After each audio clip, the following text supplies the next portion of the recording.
Aplauso es para nuestro primer invitado, el general Roberto Quiabra, a quien le damos la bienvenida. General, ¿cómo está? Bienvenido con la portátil. La portátil. Me decía que usted es bien pelotero, ¿no? Yo sí, sí. ¿Ha hecho alguna vez una chalaca, no? Sí. Sí. ¿Cómo le fue? Y bien, ahora estuve ensayando afuera. Felizmente no me he roto el brazo como el chico ese, pero... Comandante general del Ejército en el 2003, ministro de Defensa 2004-2005. Así es, sí. Vamos a hablar en un rato del nuevo ministro de Defensa, pero yo quería preguntarle algo sobre otro tema, iniciando la conversación. Hoy se cumplen 35 años de la matanza de Lucanamarca, perpetrada por Sendero Luminoso, mueren 69 campesinos. Por ese tema es que son luego sentenciados, y por otros también, pero principalmente por ese Aymael Guzmán y Elena Iparraguirre. Curiosamente, se recuerda hoy, y hace un par de días, un congresista del Frente Amplio, Rogelio Tucto, promovía la idea de indultar a Aymael. ¿Cómo toma usted ambos temas? Mira, lo que nos está sucediendo a nuestro país el día de hoy es consecuencia de lo que no hicimos en el 2000. En el 2000 se debió haber realizado dos procesos, el de la guerra a la paz y el de la reforma del Estado. Si todos fueron, las instituciones fueron perdiendo independencia a partir del 92, tú llegabas al 2000 y tenías que reestructurarte, ¿cierto? Y después este proceso de la guerra a la paz, mira lo que está sucediendo en Colombia, que es una vergüenza que felizmente los peruanos no lo estamos pasando, que el principal asesino de la FARC es candidato a la presidencia que ha retirado porque está enfermo del corazón. Nosotros no hemos llegado. ¿Qué sucede? A veces no debe preocuparnos tanto lo que ha pasado, sino el presente. Y a mí me da pena cuando yo veo a esos chicos con su mano levantada y repitiendo un tontonete del filósofo Guzmán sin conocer lo que ha sucedido. Pero que tú tengas un congresista... Exacto. Que tú tengas un congresista que se supone que es una persona que tiene que tener conocimiento de nuestra historia reciente.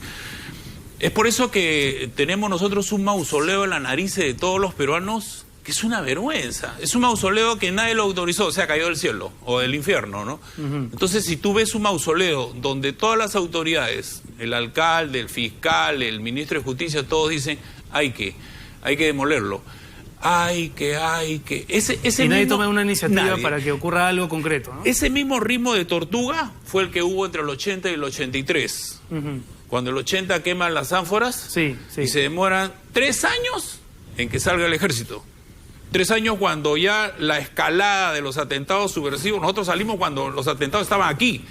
Ahí es como entrar a un partido faltando 15 minutos y estás perdiendo 4-0, ¿no? Y quieren que voltees el partido, sin nada.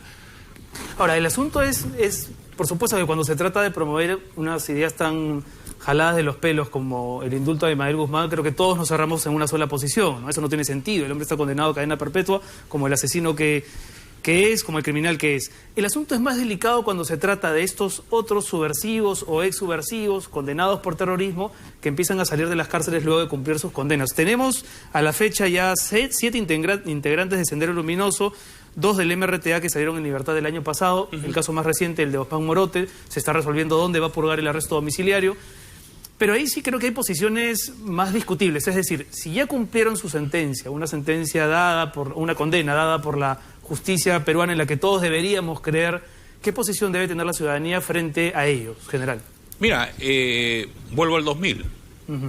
Si en el 2000 hubiéramos hecho ese proceso de la guerra a la paz, los que les tocaba gobernar al país, más todas las organizaciones políticas, hubieran dicho, ¿qué vamos a hacer con los arrepentidos, con los retornantes, con los que van a cumplir su condena? Entonces hoy día no estaríamos viendo que uno dice A, otro dice B, uno dice que eternamente deben seguir castigando. No, la justicia les impuso 25 años que de repente por los fines de los 90 nadie iba a pensar que iba a terminar. Ya la cumplieron. ¿Usted está de acuerdo, digamos, con que se reinserten en la sociedad? Mira, porque si no es así, entonces la justicia tendría que les hubiera puesto como fue inicialmente cadena perpetua, especialmente a los cabecillas. Morote no es un combatiente de tercera. Morote es uno de la cúpula. O sea, para usted Morote debió tener cadena perpetua en su momento. Debió tener cadena perpetua. Entonces, pero ya la justicia determinó, yo no lo puedo cuestionar a la justicia, no puede decir, oye, aumenta. No, ahora están viendo lo del arresto domiciliario porque tiene un juicio pendiente por el atentado en Tarata. Seguramente que le van a aplicar una condena y va a regresar de su casa a la cárcel. Pero el tema pasa Porque hay arrepentidos que no han pisado ni una fiscalía, no han ido a ningún juez, y tú no puedes permitir que encabecen los frentes de defensa y que atenten contra el desarrollo del país, ¿no? Tú no puedes permitir, por ejemplo, que un emerretista sea el que encabece el frente de defensa en Cajamarca y que te bloquee las carreteras para que no haya inversión minera. Claro, entonces, es decir, si esta gente sale de la cárcel, primero tendría que... No, arrepentido, o sea, no ha cumplido, me arrepiento y no ha cumplido, o sea, tú lo que has debido darles reglas de conducta y de comportamiento. Reglas de conducta y comportamiento.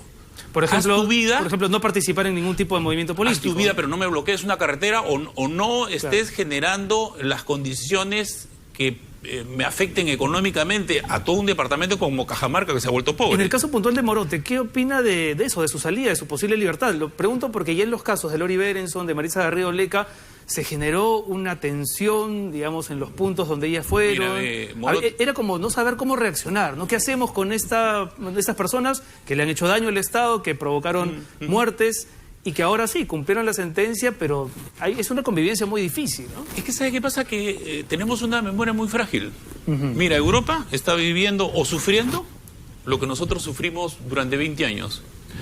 Lo que está pasando ahorita en Ecuador, en Esmeraldas, en la frontera con Colombia. Han secuestrado 3 periodistas hace una semana, que son los disidentes de la FARC, aquellos que no han entrado a este proceso de paz. Entonces, nosotros ya hemos pasado por eso. La pregunta es que nos hemos olvidado de todo, no hemos aprendido nada. Lo que sucede es de que a nuestros chicos, los padres, los hermanos mayores, no les han explicado lo que ellos han vivido y han sufrido. Entonces, aquí lo primero que tenemos que hacer es que no nos roben tan fácil. Pero a veces eso ocurre, general, porque hay una prédica política, a veces mayormente impuesta por la derecha, de que del pasado no hay que hablar tanto, ¿no? De que el pasado ya pasó, hay que encaminarnos al futuro, al bicentenario, y a veces por no revisar la historia detenidamente y didácticamente, dejamos capítulos así, a medio explicar. Mira, cuando han estado viendo el problema de más de 50 años en Colombia, los historiadores dijeron: nos quitaron el curso de historia en los colegios. Entonces, cuando tú observas, no solamente ha sido en Colombia que le han quitado el curso de historia, en Perú, en México, entonces, ¿quién nos quita el curso de historia? ¿Quién nos quita el curso de filosofía? ¿Quién nos quita el curso de educación cívica? Pero aquí es peor, general, porque se ideologiza tanto la prédica en el magisterio que, según el presidente de turno, a los alumnos se les enseña una cosa, o no se les enseña nada, o se les dice que las cosas son de otra manera. Esa es una debilidad que tiene nuestro país, que es una vulnerabilidad. No hay políticas públicas. Porque, por ejemplo, ahora, ¿no? ¿Por qué tanta expectativa un nuevo gabinete? Si lo único que tú tendrías que decir es la continuidad de las políticas. El ministro que entra le pone la Hinomoto, el ají, la pimienta, o sea, su personalidad.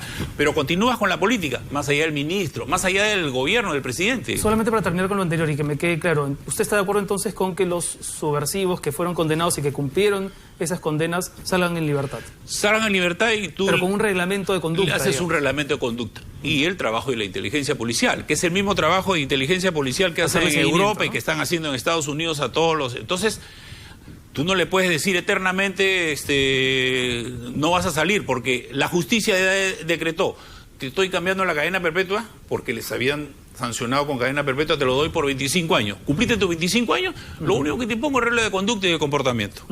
Tú me has hecho mucho daño durante 20 años, estás saliendo. ¿Sabes por qué? Porque tú crees que 20 años en la cárcel los hemos rehabilitado. No, de ninguna manera, ¿no? Entonces, no han pedido perdón. No los hemos rehabilitado. O sea, para nosotros todavía es una persona que tiene en su cerebro algunas cosas que con la experiencia... Yo estoy de acuerdo con usted. Hay que respetar el criterio de la justicia, pero también tomar nuestras precauciones. Tenemos que tomarlas. O sea, no podemos ser, digamos, tan inocentes de decir que esta persona cambió. Si tú ves esas secuencias que hay en la cárcel donde todas las chicas salían uniformadas cantando, es lo mismo que nos hacen con los chicos de ahora. ¿Los han rehabilitado? Esa gente que va cumpliendo su condena y que de repente han sido de segunda, tercera, ¿dónde están? ¿Dónde están? O sea, ¿tan rápido se nos han evaporado? ¿Dónde están? ¿En qué parte de nuestras ciudades están involucrados?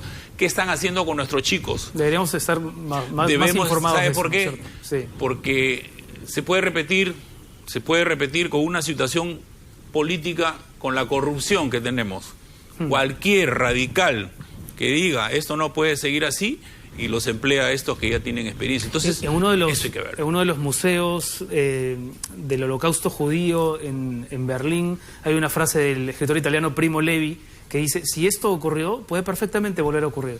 Y es un pensamiento que perfectamente podremos aplicar a nuestra realidad. Mira, el nivel de corrupción que tenemos, transversal, no de ahora, de los años 80, o sea, que mientras que los soldados y los policías daban su vida para derrotar esta violencia subversiva, esto se la estaba llevando en peso. Ahora, la corrupción también llegó a las Fuerzas Armadas, ¿o no? Sí, pero la gran diferencia es que en las Fuerzas Armadas llegan, te sancionan, te meten preso. Sí, eso es verdad. Acá no, acá se diluye, como se está diluyendo ahora. Entonces, en la Fuerza Armada, ¿quién dice que no? Pero a todos... Vamos a hablar en un instante de la corrupción, pero mencionó usted de paso lo del nuevo gabinete, que por qué tanta laraca con el nuevo gabinete. Yo quería preguntarle puntualmente por el ministro de Defensa, el general José Huerta Torres. Hace unos días, la congresista Gloria Montenegro, de Alianza por el Progreso, señaló que era muy preocupante que el actual ministro de Defensa haya firmado el acta de sujeción, como recordó hace unos días a través de su cuenta de Twitter el ex procurador anticorrupción Ronald Gamarra. ¿Qué tan grave es este tema del acta de sujeción? ¿Qué tanto debería preocuparnos? ¿Qué tal le parece el perfil de Huerta para ministro? Fíjese, en primer lugar, el general Huerta es mi promoción. Es uno de los primeros de mi promoción. Sí. Es un oficial destacadísimo. Tiene muchos años trabajando en el Ministerio de Defensa. Más de 10 años trabajando en el Ministerio de Defensa. Ha sido director de política y estrategia, ha sido inspector general y hace poco era viceministro. O sea, condiciones tiene. Vamos al acta de sujeción, la famosa acta de sujeción que alguien le puso acta de sujeción. Y que hay que recordar para los televidentes que son más jóvenes que se trató de un documento que se le pidió a los oficiales de distinta gradación, sí, desde altos oficiales hasta los de coroneles y generales, de que firmara un compromiso por el cual se respetaba lo del 5 de abril, el autogolpe. Digamos, apoyo al autogolpe y la ley de amnistía. Y proteger un poco la inmunidad, digamos, de los militares que podrían verse involucrados en casos como La Cantuta, Barrios Altos. Mira. Carlos Tubino también firmó el acta de sujeción. Hay varios que han firmado, pero hay que ver, hay que mirarlo de otra óptica. Yo lo quiero mirar de otra óptica, de la óptica de adentro hacia afuera. O sea, la óptica de la institución. Yo le cuento la percepción que creo que existe desde fuera, sí, ¿no? Es cómo es posible que algunos buenos militares hayan sido incapaces en ese momento de levantar su voz de protesta y decir yo no firmo ese documento. Yo sé que no es tan fácil. Te lo resumo en una palabra que a veces no se puede explicar para los civiles que no hacen la carrera militar. Disciplina militar.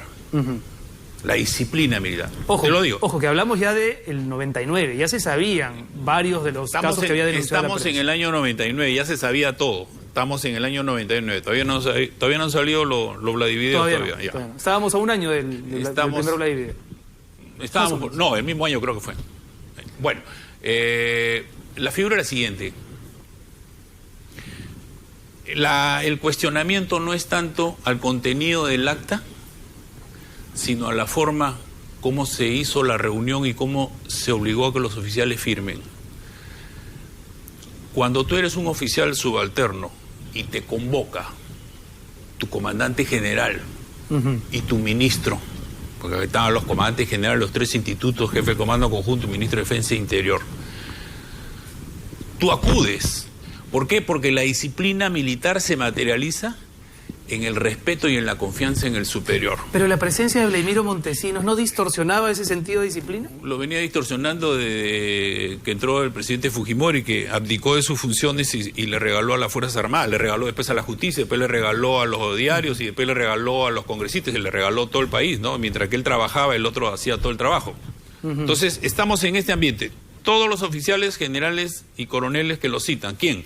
Sus comandantes generales, no el asesor. Tú vas porque te cita tu comandante general.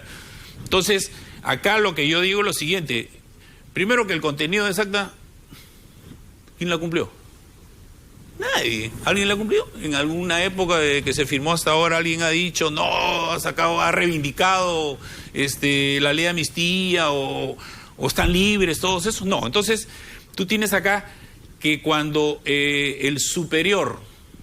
Más que por las consecuencias, lo que creo que se critica es el gesto mismo de haberse, digamos, de haber abdicado un poco ante la figura de Montesinos, ¿no? Con todo lo que ya se sabe. Abdicaron toda la cúpula militar, porque nosotros somos alto mando. Cúpula militar es cuando pierdes la condición de alto mando. Alto mando son los de ahora, ¿no? Comandante general. Pero usted no firmó, por ejemplo. Yo estaba afuera. A mí me sacaron el año anterior.